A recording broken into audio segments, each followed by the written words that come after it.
So as I reported on just a few days ago, there was an explosion in 3 buses in Israel that happened at 9 p.m. at night, and all the buses were empty. What was going on? Clearly it was a terrorist attack, but why did it happen at this time when the buses were empty? It turns out that originally it was found that actually there were bombs due to go off on 5 different buses, but the terrorists made one mistake that foiled the whole plan, which was they set the timing to 9 p.m. instead of 9 a.m. A result of this miracle was hundreds of lives were spared. But it turns out that the miracle, and by the way, in this picture you can see over here, that is the terrorist who's planting the bomb on the bus. And that's the exploded bus in the bigger picture. But it turns out that actually the miracle is far bigger than we may have known. I want to read to you the words of Hillel Fuld, a very popular and well-known commentator on Israel. He lives in Israel. He said, "Since day one, I've been telling anyone who will listen that since October the 7th, we've witnessed so many miracles it's hard to count. Some of these miracles are easy to recognize, like how well the beeper operation went down, or how successful we were at intercepting or detonating those hundreds of drones and ballistic missiles fired at us from Iran twice. Other miracles were harder to recognize. Then we have a few nights ago. What happened was the miracle, the caliber of the splitting of the sea. I'm talking an open miracle that could and should have ended very differently. You've got to listen to this. The details that he is revealing are even far greater than what we know so far about this story. It goes far more severe in terms of what was intended, according to his source. He said, "Do not ask me for my source, and if that means you don't believe what I'm about to say, so be it. You can keep scrolling, but if you know my work, you know I'm very careful with what I share. So if I'm sharing this, trust me, it's based on a reliable source. Last night, a young lady noticed a suspicious object on a bus in the center of Israel. She reported it to the driver, who pulled into a station, got everyone off the bus, at which point the bus blew up and was completely destroyed. That wasn't the end of it, not even close. Over the hours that followed, an additional 4 bombs were discovered on buses. Some of them exploded, others were taken apart before exploding, some malfunctioned. According to my source, and this was news to me, a whopping 15 buses were supposed to explode on the following morning. According to reports, the terrorists set the timer for 9 p.m. instead of 9 a.m. So is that the worst of it? Not even close. In addition to the 15 buses, 5 suicide bombers, according to Hillel's source. Of course, I can't say this for sure, but I have a great deal of respect for him. In addition to 15 buses, 5 suicide bombers were set to detonate bombs on the light rail at the same time, all in the center of Israel. So is that the worst? No. That's the good part. Where did this attack originate? Gaza? Nope. Judea and Samaria. Or as the West Bank as it's referred to. In other words, these terrorists came from within Israel. And here's the kicker. And again, I'm not telling you where I heard this. All of the above was intended to be nothing more than the distraction. Much like the incoming rockets on October 7th. Just a distraction for the real invasion. My source says that as those buses and terrorists blew up, massive security and emergency forces were supposed to rush to the scene, at which point there would be a massive breach of the security fence, and many terrorists from Judea and Samaria would invade Israel and carry out an October 7th 2.0. Only this time it wouldn't be from Gaza, so it would be an invasion into basically every major city in Israel. For the third time, this is not information that is publicly available. I can't share a link and I won't share a source. Believe me or don't, up to you. Again, I also have to say, when reporting this, I can't verify this for you. I can't know for sure. But I don't think Hillel is someone that says this lightly. He has deep, deep connections inside of Israel's military. It's worth pointing out that for decades we did not have any bus explosions in Israel. We do this deal and release terrorists, some of whom were the architects behind the bus bombings during the Intifada, and all of a sudden we're back to buses blowing up. I can't imagine anyone believing that that's a coincidence. By the way, what he's saying is why it is wrong, and I've said this from the start, no matter how deeply painful and politically incorrect it may be, from what I understand of Jewish morality, if the price is too high in a hostage deal, meaning it could lead to threatening your people, more bloodshed, you can't get hostages back in that way. Find another way, through military pressure, whatever it is. But you do deals where you say we'll release more terrorists into the street to get our hostages. You actually just hold all of Israel hostage. You tell them taking hostages pays.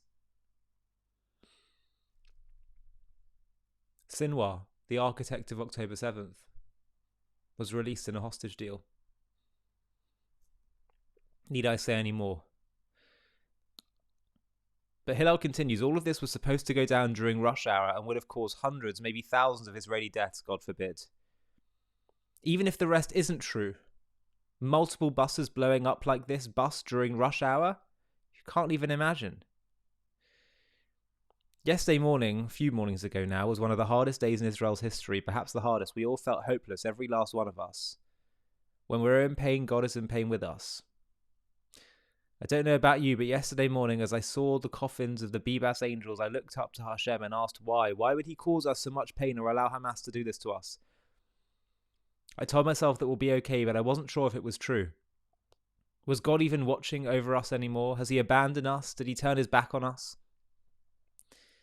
Then as the hostages were being delivered, a beautiful rainbow appeared in the Israeli skies, a sign from the times of Noah that God won't ever destroy the world or let it be destroyed.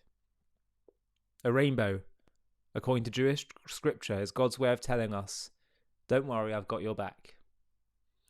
Still, though, I was just so sad and so angry, and then the news started to hit my feeds. A bus exploded, no injuries.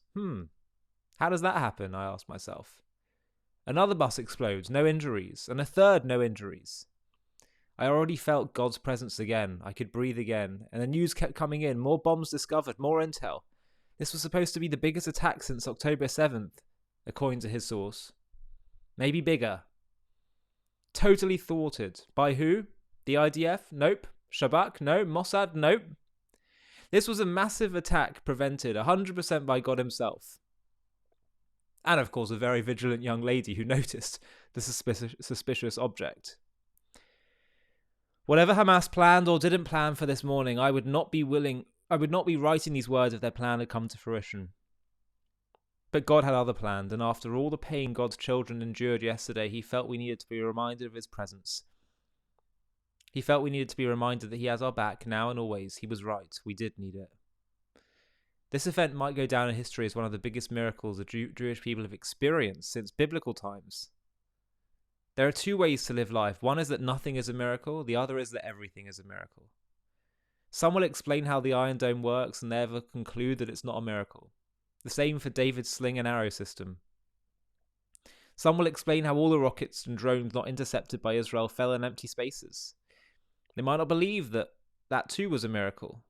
The beepers, walkie-talkies, getting Nasrallah, Hania, Def. They'll attribute all of that to Israel's intelligence. But this? What happened last night? Israel had nothing to do with it. If you don't see this event as a miracle, there's only one explanation. You don't want to see it as a miracle.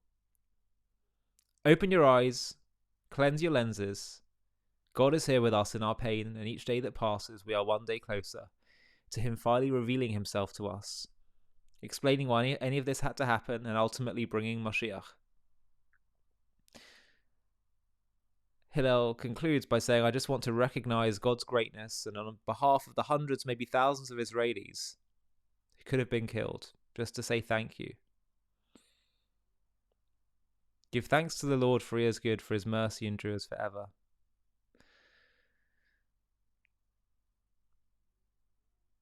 You know, it's amazing.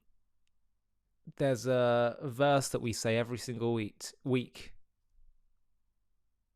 during Grace After Meals. Let me get it up for you. It is Psalm 126, and we say it before the Grace After Meals.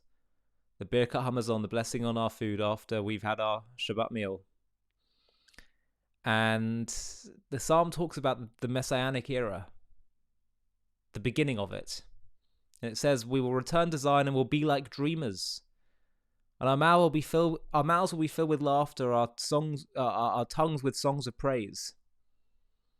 And it says, and then the nations will say, the Lord has done great things with them.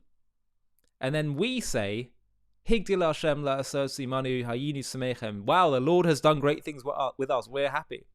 So we start off, the Jewish people, in a state of laughter and singing of praise. And before we can say anything, the nations say, wow, the Lord has done great things with you. And then we say, wow, he really has. And we repeat what the nations say. So one explanation is that we're so euphoric, we're so in a dreamlike state. Because it says in the first verse, we shall be like dreamers. That we can't, when you're just in such a high, you're going through such a pivotal turning point, you don't even have the words to say anything. You're speechless, basically. So sometimes it takes someone else to start articulating what's happening for you to say, oh my gosh, this is happening.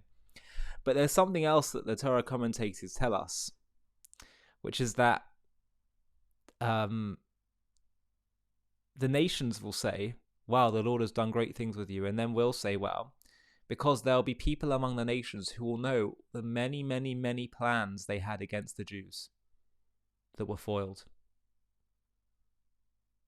And every so often one is successful. But there are so many more that God intervenes to stop and prevent.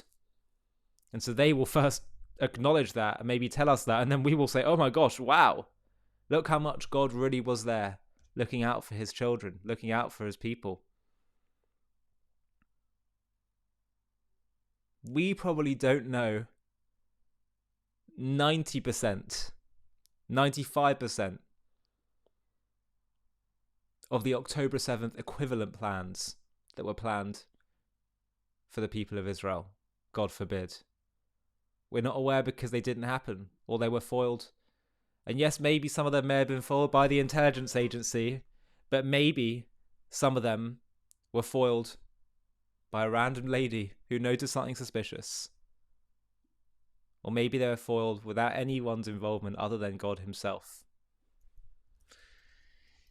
So, the purpose of this video is not to create any sense of fear, much as we need to do what we need to do to protect ourselves. The key thing is to have a sense of encouragement. Encouragement that the God of Israel lives. And he neither slumbers nor sleeps, as the psalmist says. Hi, thank you so much for watching. To watch another one, click here. To stay up to date with all our content, click here to subscribe. And if you're able to, you can help support JTV to grow and grow by clicking join below this video, where you can become a member and get perks including early access to videos and private live discussions with me. But most of all, you'll be partnering with us on our mission to change the world.